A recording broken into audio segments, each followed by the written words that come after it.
Exercise 9.1 14th question. ಈಗ diagram ಅವನೇ ಕೊಟ್ಟಿದ್ದಾನೆ. ಓಕೆನಾ, ಫಸ್ಟ್ ಈ ಡಯಾಗ್ರಾಮ್ ಎಕ್ಸ್ಪ್ಲೇನ್ ಮಾಡ್ಬಿಡ್ತೀನಿ. ಓಕೆ, ಒಂದು ಬಲೂನ್ ಇದೆ. ಬಲೂನು ವಿಂಡ್ ಇಂದ ಈ ಕಡೆ ಮೂವ್ ಆಗ್ತಾ ಇದೆ. ಓಕೆ, ಈ ಕಡೆಯಿಂದ ಈ ಕಡೆ ಮೂವ್ ಆಗ್ತಾ ಇದೆ. ಓಕೆ, ಇಲ್ಲೊಂದು ಚಿಕ್ಕ ಹುಡುಗಿ ಇದ್ದಾಳೆ. ಓಕೆ, ಅವಳ ಹೈಟ್ ಬಂದ್ಬಿಟ್ಟು 1.2 ಮೀಟರ್ ಇದೆ. ಓಕೆ, ಅವಳು ಏನ್ ಮಾಡಿದ್ರು, ಫಸ್ಟ್ ಈ ಬಲೂನ್ ಅನ್ನು ನೋಡಿದ್ಲು. ಓಕೆ, ಬಲೂನ್ ನೋಡಿದಾಗ ಆಂಗಲ್ ಬಂದು 60 ಡಿಗ್ರಿ ಇತ್ತು. ಫಸ್ಟ್ ಬಲೂನ್ ನೋಡಿದಾಗ 60 ಡಿಗ್ರಿ ಆಯ್ತು. ಆಮೇಲೆ ಸ್ವಲ್ಪ ನಾರ್ಮಲ್ ಆಗಿ ಕೆಳಗಡೆ ನೋಡಿದ್ಲು. ಏನಾಯ್ತು, ಬಲೂನ್ ಮೂವ್ ಆಗಿ ಸ್ಟಾರ್ಟ್ ಆಯ್ತು. Okay? ಆಮೇಲೆ ಮತ್ತೆ ಬಲೂನ್ ನೋಡಿದಾಗ ಆಂಗಲ್ ಬಂದ್ಬಿಟ್ಟು ಎಷ್ಟು 3 ಡಿಗ್ರಿ ಆಯ್ತು. ಓಕೆ, ಈಗ ಅವ್ರು ಏನ್ ಕೊಡಿದಾರೆ, ಈಗ ಗ್ರೌಂಡ್ ಇಂದ ಟೋಟಲ್ ಬಲೂನ್ ಬಂದ್ಬಿಟ್ಟು 88.2 ಮೀಟರ್ ಇದೆ. ಹೌದಾ? ಸೊ ಇದಿಷ್ಟ ಗ್ರೌಂಡ್ ಇಂದ ಬಲೂನ್ ಬಂದ್ಬಿಟ್ಟು 88.2 ಮೀಟರ್ ದೂರ ಇದೆ. ಓಕೆನಾ? ಸೊ ಈಗ ನಮಗೇನ್ ಬೇಕಂತಂದ್ರೆ, ನಮಗೆ ಈ ಟ್ರಯಾಂಗಲ್ ಫಾರ್ಮ್ ಆಗಿರೋದು ನೋಡ್ರಿ ಇಲ್ಲಿ. ಓಕೆ, ಎರಡು ಟ್ರಯಾಂಗಲ್ ಫಾರ್ಮ್ ಆಗಿದ್ದು ಇದಿಷ್ಟು ಬೇಕು ನಮ್ಗೆ. ಓಕೆ, ಈಗ ಏನಾಯ್ತು, ಈ ಹುಡುಗಿ 1.2 ಮೀಟರ್ ಇದ್ದಾಳಲ್ಲ, ಇದು ಬೇಕಿಲ್ಲ. ಸೊ ಅದನ್ನ ಏನಂತ ಬರಿಬಹುದು ಇಲ್ಲಿ ನಾವು, 88.2 ಮೈನಸ್ 1.2 ಅಂತ ಬರಿಬಹುದು. ನಥಿಂಗ್ ಬಟ್ ಏನಾಗುತ್ತೆ, 87. ಹೌದಾ? ಸೊ ಈಗ ಬರೇ ನೀವು ಇದಿಷ್ಟೇ ಡಿಸ್ಟೆನ್ಸ್ ತಗೊಂಡ್ರೆ ಎಷ್ಟಾಗುತ್ತೆ, 87 ಆಗುತ್ತೆ. ಓಕೆ, ಸೊ ಅದನ್ನ ಏನ್ ಮಾಡ್ಬಿಡ್ತೀನಿ ನಾನು ಇಲ್ಲಿ ಸಪ್ರೇಟ್ ಡಯಾಗ್ರಾಮ್ ಆಗ್ಬಿಟ್ಟು ಮಾಡ್ಬಿಡ್ತೀನಿ, ಸೊ ದಟ್ ನಿಮ್ಗೆ ಈಸಿಯಾಗಿ ಕ್ಲಾರಿಟಿ ಬರುತ್ತೆ. ಓಕೆ, ಇದು ಬಂದು ಗರ್ಲ್ ಅನ್ಕೊಳ್ಳೋಣ, 1.2 ಮೀಟರ್ ಇದ್ದಾಳೆ. ಈಗ ಇದು ಬಂದ್ಬಿಟ್ಟು ಅವಳದು normal line off site. Okay, ಈ ಬಲೂನು ಇಲ್ಲಿತ್ತು. ಓಕೆ, ಈ ಬಲೂನ್ ಇಲ್ಲಿ ಏನ್ ಬರಿತೀನಿ ನಾನು, ಎ ಅಂತ ಬರಿತೀನಿ. ಓಕೆ, ಎ ಹತ್ರ ಇತ್ತು. ಸ್ವಲ್ಪ ಹೊತ್ತಾದ್ಮೇಲೆ ಏನಾಯ್ತು, ಬಿ ಹತ್ರ ಹೋಯ್ತು. ಓಕೆ, ಸೊ ಅವಾಗ ಆಂಗಲ್ ಆಫ್ ಎಲಿವೇಶನ್ ಇಲ್ಲಿ ಬಂತು. ಓಕೆ, ಈ ಆಂಗಲ್ ಏನು 30 ಡಿಗ್ರಿ ಅಂತ ಕೊಟ್ಟಿದ್ದಾರೆ. ಫಸ್ಟ್ ಆಂಗಲ್ ಇದ್ದಿದ್ದು ಎಷ್ಟು, 60 ಡಿಗ್ರಿ. ಓಕೆನಾ? ಸೊ ಈಗ ನಮಗೆ ಲೈಕ್ ಈಗ ಗ್ರೌಂಡ್ ಟೋಟಲ್ 88.2 ಅಂತ ಕೊಟ್ಟಿದ್ರು. ಓಕೆ, ಇದನ್ನ ಎರೇಸ್ ಮಾಡ್ತೀನಿ. ಈಗ ನಾವೇನ್ ಮಾಡೋಣ, ಇದನ್ನ ಜಾಯಿನ್ ಮಾಡೋಣ. ಓಕೆನಾ? ಈಗ ಇದನ್ನ ನೇಮಿಂಗ್ ಮಾಡ್ಕೊಂಡು ಹೋದ್ರೆ, ಇದನ್ನ ಸಿ, ಇದನ್ನ ಟಿ, ಇದನ್ನ ಇ ಅಂತ ಕರೆಯೋಣ, ಇದನ್ನ ಎಫ್. ಓಕೆ, ಇದನ್ನ ಜಾಯಿನ್ ಮಾಡ್ಕೊಂಡ್ರೆ ಜಿ ಹೆಚ್ ಅಂತ ಕರೆಯೋಣ. ಓಕೆನಾ? ಈಗ ನಮ್ಗೆ ಬಲೂನ್ ಎಷ್ಟು ಮೂವ್ ಆಗತ್ತೆ ಅಂತ ಬೇಕು. ಅಂದ್ರೆ ಎ ಬಿ ಆದ್ರೂ ಕಂಡುಹಿಡಿಬಹುದು, ಇದು ನಥಿಂಗ್ ಬಟ್ ಡಿ ಸಿ ಆದ್ರೂ ಕಂಡುಹಿಡಿ ಅಂತ ಅರ್ಥ. ಓಕೆನಾ? ಸೊ ಇವಾಗ ಅದನ್ನ ಏನ್ ಫೈಂಡ್ ಔಟ್ ಮಾಡ್ಬೇಕು, ಇಲ್ಲಿ ಬರ್ಕೊಂಡ್ಬಿಡ್ತೀನಿ. ಟು ಫೈಂಡ್ ಏನು, distance travelled by balloon is equal to, A B ಅಂದ್ರೆ ಒಂದೇ, ಡಿ ಸಿ ಅಂದ್ರೆ ಒಂದೇ. ಅದಕ್ಕೆ ನೀವು A B is equal to D C is equal to question mark. ಅಂದ್ರೆ ನಾನು ಈಗ ಡಿ ಸಿ ಕಂಡುಹಿಡಿದ್ರು ಕೂಡ ನಥಿಂಗ್ ಬಟ್ ಅದ್ರ ಡಿಸ್ಟೆನ್ಸ್ ಎಷ್ಟು ಮೂವ್ ಆಗಿದೆ ಅಂತ ಕಂಡುಹಿಡಿದಂಗೆ. ಓಕೆನಾ? ಈಗ ನಾವೇನ್ ಮಾಡೋಣ, ಈಗ ಇದು ಎಷ್ಟಂತ ಕಂಡುಹಿಡಿದ್ವಿ, ಇದು ಬಿ ಸಿ ವ್ಯಾಲ್ಯೂ ಎಷ್ಟು, 87 ಅಂತ ಫೈಂಡ್ ಔಟ್ ಮಾಡಿದ್ವಿ. ಹೌದಾ? ಯಾಕಂದ್ರೆ ಟೋಟಲ್ ಅವ್ರು ಏನ್ ಕೊಟ್ಟಿದ್ರು, ಟೋಟಲ್ ಬಂದು 88.2 ಗ್ರೌಂಡ್ ಇಂದ. ಅದರಲ್ಲಿ ಏನ್ ಮಾಡ್ಬೇಕು ನಾವು, ಈಗ ನಮಗೆ ಬರೀ ಬಿ ಸಿ ವ್ಯಾಲ್ಯೂ ಬೇಕಂದ್ರೆ ಈ 1.2 ಇದೆಲ್ಲ, ಈ 1.2 ತೆಗೆದ್ಬಿಡ್ಬೇಕು. ಸೊ ಅದಕ್ಕೆ ಏನ್ ಮಾಡಿದೆ, 88.2 ಅಲ್ಲಿ 1.2 ತೆಗೆದ್ಬಿಟ್ಟೆ, ಏನ್ ಬಂತು 87. ಸೊ ಬರೀ ಬಿ ಸಿ ವ್ಯಾಲ್ಯೂ ಬಂದ್ಬಿಟ್ಟು 87. ನೀವೇನಾದ್ರೂ like full B H value ತಗೊಂಡ್ರೆ, ಬಿ ಎಚ್ ವ್ಯಾಲ್ಯೂ ಎಷ್ಟಿರುತ್ತೆ, 88.2 ಇರುತ್ತೆ. ಓಕೆ, ಸೊ ಅದು ನಮಗೆ ಬೇಕಿಲ್ಲ. ಸೊ ನಾನು ಅದನ್ನ ಏನ್ ಮಾಡ್ಬಿಡ್ತೀನಿ, ಎರೇಸ್ ಮಾಡ್ಬಿಡ್ತೀನಿ. ಓಕೆ, ಈಗ ನಾವೇನ್ ಮಾಡೋಣ, ಎರಡು ಟ್ರಯಾಂಗಲ್ ಇದೆಯಲ್ಲ, ಆ ಎರಡು ಟ್ರಯಾಂಗಲ್ ತಗೋಣ. ಫಸ್ಟ್ ಟ್ರಯಾಂಗಲ್ ಏನು, ಬಿ ಸಿ ಇ ತಗೋಣ. Okay, in triangle B C E ತಗೋಣ. ಒಂದ್ ನಿಮಿಷ ಸ್ಟ್ರೇಟ್ ಆಗಿ ತಗೋಣ.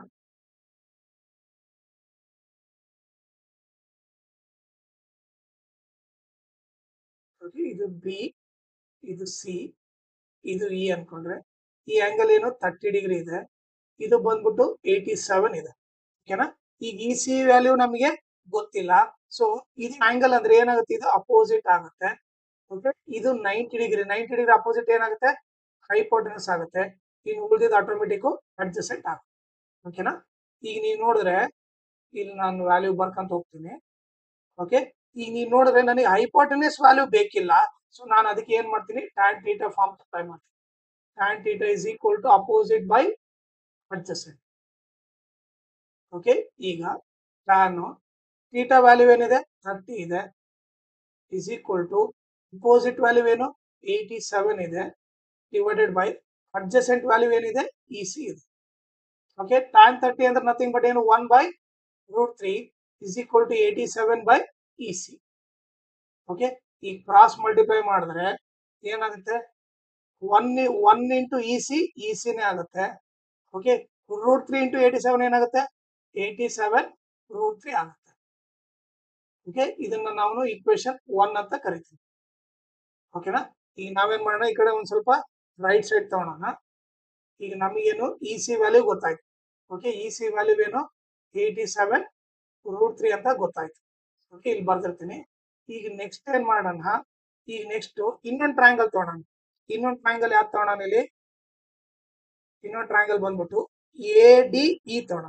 ಓಕೆ, ADE ಈಗೇನು BCE ತಗೊಂಡ್ವಿ, ಈಗ ಏನ್ ಮಾಡೋಣ ADE ತಗೋಣ. ಈಗ ನೋಡ್ರಿ BC 87 ಅಂದ್ರೆ ಆಟೋಮೆಟಿಕ್ AD ಕೂಡ ಎಷ್ಟಿರುತ್ತೆ 87 ಇರುತ್ತೆ. BC 87 ಅಂದ್ರೆ AD ಕೂಡ 87 ಇರುತ್ತೆ.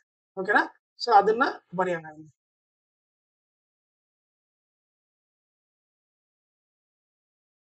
ADE. ಓಕೆ, ಇದು ಬಂದು 87, ಆಂಗಲ್ ಬಂದ್ಬಿಟ್ಟು ಏನು 60 ಡಿಗ್ರಿ. ಒಂದ್ಸರಿ ಕರೆಕ್ಟ್ ಇದನ್ನ ನೋಡ್ಕೊಂಡ್ಬಿಟ್ಟು. Okay, ADE. ಓಕೆ, ಆಂಗಲ್ ಬಂದು 60 ಡಿಗ್ರಿ ಇದೆ, AD ವ್ಯಾಲ್ಯೂ 87 ಇದೆ. ಓಕೆನಾ, ಈಗ ನೀವು ನೋಡಿದ್ರೆ ಓಕೆ, ಇದು ಆಂಗಲ್ ಅಂದ್ರೆ ಇದೇನಾಯ್ತು, ಇದು ಅಪೋಸಿಟ್ ಆಯ್ತು. ಓಕೆ, ಇದು ಬಂದೇನು adjacent ಆಯ್ತು. ಓಕೆನಾ, ಈಗ ಇದು 90 ಡಿಗ್ರಿ ಅಂದ್ರೆ ಇದ್ರ ಅಪೋಸಿಟ್ ಇರೋದು ಹೈಪೋಟೆನಸ್ ಆಯ್ತು. ನನಗೆ ಹೈಪೋಟೆನಸ್ ಬೇಕಿಲ್ಲ, ಸೊ ನಾನೇನ್ ಮಾಡ್ತೀನಿ tan theta ಫಾರ್ಮ್ ಅಪ್ಲೈ ಮಾಡ್ತೀನಿ. tan theta is equal to opposite by adjacent. ಈಗ tan theta ವ್ಯಾಲ್ಯೂ ಏನಿದೆ ಆಂಗಲ್ 60 ಇದೆ is equal to ಅಪೋಸಿಟ್ ಏನಿದೆ 87 ಇದೆ, ಅಡ್ಜಸೆಂಟ್ ಏನಿದೆ ED ಇದೆ. ಓಕೆ, ಈಗ tan 60 ವ್ಯಾಲ್ಯೂ ಏನು root 3 is equal to 87 by ED. Okay, ಆಮೇಲೆ ಈ ಕ್ರಾಸ್ ಮಲ್ಟಿಪ್ಲೈ ಮಾಡಿದ್ರೆ ಈಗೇನಾಯ್ತು root 3 ED is equal to ಏನು 87 ಅಂತ ಗೊತ್ತಾಯ್ತು. ED is equal to ಏನು 87 ಇಂಟು ರೂಟ್ 3 ಕಡೆ ಬಂದ್ರೆ ಡಿವೈಡ್ ಬೈ ರೂಟ್ 3 ಆಯ್ತು. ಇದು ಈಕ್ವೇಶನ್ 2 ಅಂತ ಕರೆಯೋದು. ಓಕೆನಾ, ಈಗ ನಾವು ನೀಟಾಗಿ ಏನ್ ಬರಿಬೇಕಂತ ನೋಡಿ ಫಸ್ಟ್. ಈಗ ನೀವು ನೋಡಿದ್ರೆ ಓಕೆ, ಈಗ ನಮಗೇನು EC. ಓಕೆ, ಇದು EC ಇದೆ. EC ನ ಏನಂತ ಬರಿಬೋದು ನಾನು ನೋಡ್ರಿ, ಇಲ್ಲಿ EC ನ ನಾನು ED ಪ್ಲಸ್ DC ಅಂತ ಬರಿಬೋದು. ಹೌದಾ, ಸೊ ಏನ್ ಬರಿಬೋದು EC ನ ED ಪ್ಲಸ್ DC ಅಂತ ಬರಿಬೋದು. ಅದನ್ನ ಬರೆಯೋದು ಫಸ್ಟ್. ಓಕೆ, EC ನ ನಾನು ಏನಂತ ಬರಿಬೋದು ED ಪ್ಲಸ್ DC ಅಂತ ಬರೀತೀನಿ. ಓಕೆ, ಇದು ಗೊತ್ತಾಯ್ತು. ಈಗ ನಮಗೇನು, ಈಗ ನಿಮಗೆ ಏನ್ ಗೊತ್ತಂತಂದ್ರೆ ನಾನೇನ್ ಫೈಂಡ್ ಮಾಡಬೇಕು, distance between balloon. Distance between balloon ಅಂದ್ರೆ nothing but DC find out ಮಾಡಕ್. ಹೌದಾ, AB ಅಂದ್ರೆ ಒಂದೇ, DC ಅಂದ್ರೆ ಒಂದೇ. ಹೌದಾ, AB ಅಂದ್ರೆ ಒಂದೇ, DC ಅಂದ್ರೆ ಒಂದೇ. ಈಗ ನಾನು DC ಫೈಂಡ್ ಔಟ್ ಮಾಡ್ಬೇಕು. ಓಕೆ, ಸೊ ಈಗ ಇದನ್ನ ನಾನು ಏನ್ ಮಾಡ್ಬೇಕು, ಇದನ್ನ ಆಸ್ ಇಟ್ ಈಸ್ ಇಟ್ಕೋಬೇಕು, DC ಫೈಂಡ್ ಔಟ್ ಮಾಡ್ಬೇಕು. ಈಗ ನಮಗೆ ED ವ್ಯಾಲ್ಯೂ ಗೊತ್ತು. ಹೌದಾ, ED ವ್ಯಾಲ್ಯೂ ಏನಿದೆ 87 by ರೂಟ್ 3 ಇದೆ. ಆಮೇಲೆ EC ವ್ಯಾಲ್ಯೂ ನೋಡ್ರಿ, ಈಕ್ವೇಶನ್ 1 ನೋಡ್ರಿ, EC ವ್ಯಾಲ್ಯೂ ಏನಿದೆ EC ವ್ಯಾಲ್ಯೂ ಬಂದ್ಬಿಟ್ಟು 87 ರೂಟ್ 3 ಇದೆ ಪ್ಲಸ್ DC. ಈಗ ಏನ್ ಮಾಡೋಣ, ಉಲ್ಟಾ ಬರ್ಕೊಳೋಣ. ಓಕೆ, ಈಗ RHS ಇರೋದು LHS ಕಡೆ ಬರೆಯೋಣ. 87 by root 3 plus DC is equal to LHS ಇರೋದು RHS ಕಡೆ ಬರೆಯೋಣ. ಓಕೆ, ಸೊ ಇವಾಗ DC ಒಂದೇ ಲೆಫ್ಟ್ ಸೈಡ್ ಇಟ್ಕೊಳ್ಳೋಣ. ಓಕೆ, ಇದು ಒಂದೇ ಲೆಫ್ಟ್ ಸೈಡ್ ಇಟ್ಕೊಂಡ್ರೆ DC is equal to 87 root 3. Okay, plus 87 by root 3. ಇದು ನೋಡ್ರಿ, ಪ್ಲಸ್ 87 by ರೂಟ್ 3 ಆ ಕಡೆ ಹೋದ್ರೆ ಏನ್ ಬರುತ್ತೆ, ಈ ಕಡೆ ಹೋದ್ರೆ ಮೈನಸ್ 87 by ರೂಟ್ 3 ಆಗುತ್ತೆ. ಓಕೆ, ಈಗ ಇಲ್ಲಿ ಏನಿಲ್ಲ ಅಂದ್ರೆ 1 ಇದೆ ಅಂತ ಅರ್ಥ. Okay, DC is equal to 1 root 3ಗೆ LCM ತಗೊಂಡ್ರೆ ಏನಾಗುತ್ತೆ ರೂಟ್ 3ನೇ ಬರುತ್ತೆ. 1 ರೂಟ್ 3 LCM ರೂಟ್ 3ನೇ ಬರುತ್ತೆ. ಸೊ ಇಲ್ಲಿ ಏನ್ ಮಾಡ್ತೀನಿ, ಫಸ್ಟ್ ನಂಬರ್ ತಗೊಂತೀನಿ, ಅದನ್ನ ಓಕೆ LCM ರೂಟ್ 3 ಇಂದ ಮಲ್ಟಿಪ್ಲೈ ಮಾಡ್ತೀನಿ. ಏನಾಗುತ್ತೆ 87 √3 ಇಂಟು √3 ಏನಾಗುತ್ತೆ? √3 ಹೋಲ್ ಸ್ಕ್ವೇರ್ ಆಗುತ್ತೆ. ಸ್ಕ್ವೇರ್ ರೂಟ್ ಕ್ಯಾನ್ಸಲ್ ಆಗಿ 3 ಉಳಿಯುತ್ತೆ. ಅಂದ್ರೆ ಏನು 87 ಇಂಟು 3. ಸೊ ಇಲ್ಲಿ ಏನ್ ಬರಿಬಹುದು? 87 ಇಂಟು 3 ಅಂತ ಬರಿಬಹುದು ಮೈನಸ್. ಈಗ ಸೆಕೆಂಡ್ ನಂಬರ್ ತಗೊಳ್ರಿ. ಸೆಕೆಂಡ್ ನಂಬರ್ ಏನಿದೆ? 87 ಬೈ √3 ಇದೆ. ಎಲ್ಸಿಎಂ ಏನು? √3. ಓಕೆ, ಈಗ √3 ಕ್ಯಾನ್ಸಲ್ ಆದ್ರೆ ಏನು 87 ಅಂತ 87. ಇಲ್ಲಿ ಏನ್ ಬರಿಬಹುದು? 87 ಅಂತ ಬರಿಬಹುದು. ಓಕೆ, ಈಗ ಏನ್ ಮಾಡೋಣ? ಈ ರಫ್ ಕಾಲಮ್ ನ ಎರೇಸ್ ಮಾಡ್ಬೋದು. ಓಕೆ, ಈಗ D C is equal to, ಈಗ 87 ಇಂಟು 3 ಏನಾಗುತ್ತೆ? 3 7 21, 2 ಕ್ಯಾರಿ ಆಗುತ್ತೆ. 3 8 24 ಪ್ಲಸ್ 2. ಓಕೆ, 261 ಆಗುತ್ತೆ. Minus 87 by √3.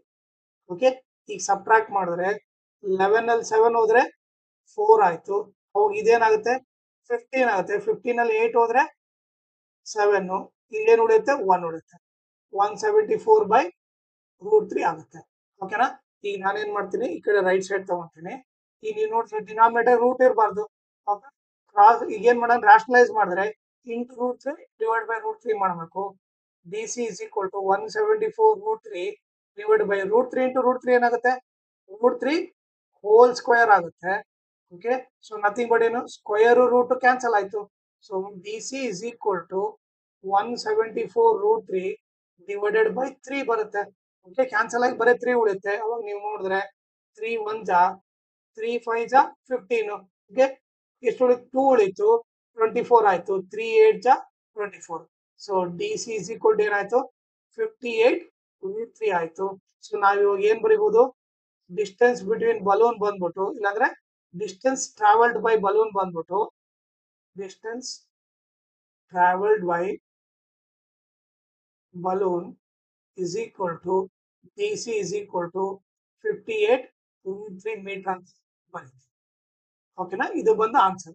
ಆಮೇಲೆ ಇದ್ರ ಜೊತೆಗೆ ಇನ್ನೊಂದು ಇಂಪಾರ್ಟೆಂಟ್ ಥಿಂಗ್ ಏನಂದ್ರೆ, ಈ ವಿಡಿಯೋ ಡಿಸ್ಕ್ರಿಪ್ಷನ್ ಅಲ್ಲಿ ನಿಮಗೆ ಇನ್ಸ್ಟಾಗ್ರಾಮು, ಟೆಲಿಗ್ರಾಮು ಮತ್ತೆ ಅಪ್ಲಿಕೇಶನ್ ಆಫ್ ಟ್ರಿಗ್ನೋಮೆಟ್ರಿ ಲಿಂಕ್ ಹಾಕಿರ್ತೀನಿ.